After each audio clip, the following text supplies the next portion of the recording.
Welcome back to the ticket setup series. In today's session, we're going to focus in on how a ticket admin can take custom form answers and use those answers to automate things within Power Automate. So there's lots of reasons you would want to do this. A good example is a new hire process. So an end user or an agent submits a new hire form, and I want to use things like the first name, the last name, the department to create the user account in Entra, to create the mailbox and exchange online, to give the user the appropriate access to different teams and groups based upon the department selection, things of that nature. You would do that by linking Tikit to Power Automate and using those form answers to drive the automation process within Power Automate. In this setup section, we're going to really focus in on how to bring the form answers into Power Automate. There are other setup series videos that talk through how to do other things within Power Automate around automation. All right, so I have a new hire form here that I want to highlight and that we're going to be working with. So Adele here on the left-hand side is going to click on onboard a new employee off the help card, and she's going to be provided this form that we can fill out.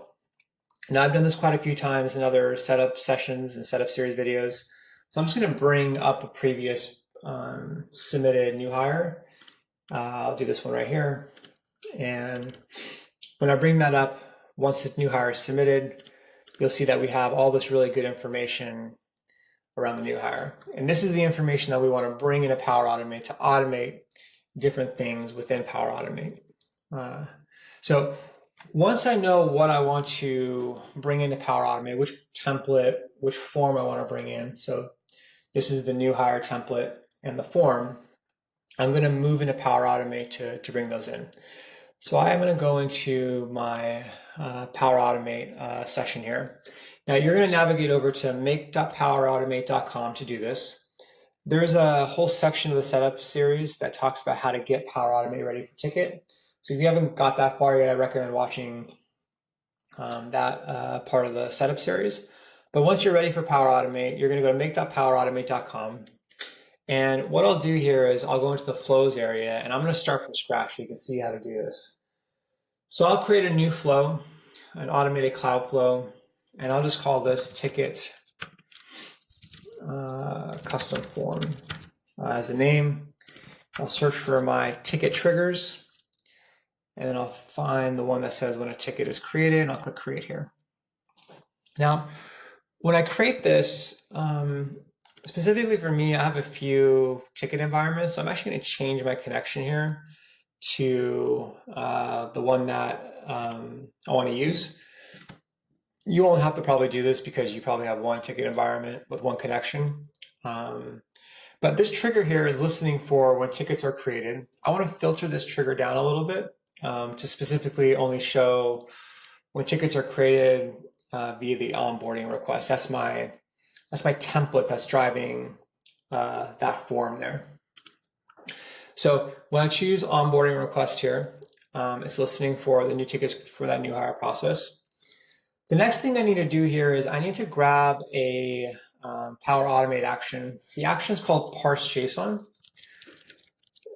This actually is going to take the form, which is a JSON object, and variabilize it for me. And there's a couple steps here we need to do to get this into the form into variables.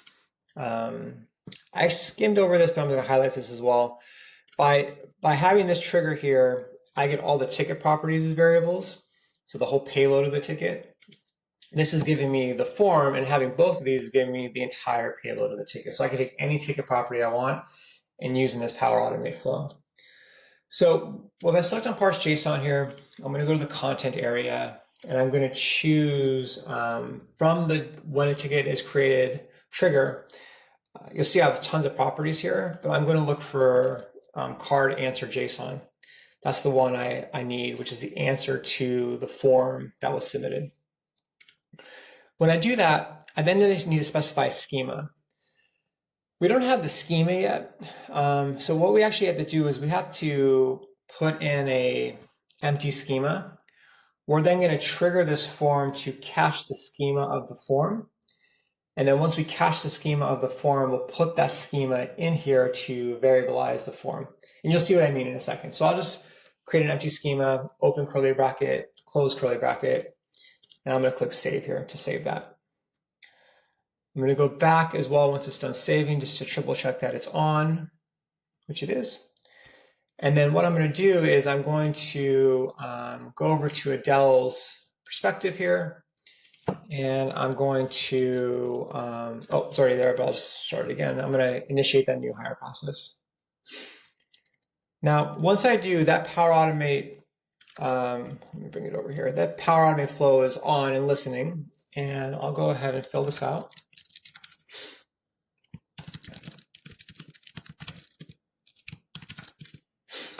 Start date. And once filled out, that will be submitted.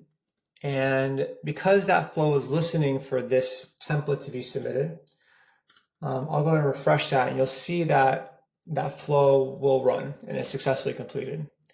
So once I've caught that flow, I'm actually going to go back into Power Automate, and I'm going to go into that successful run.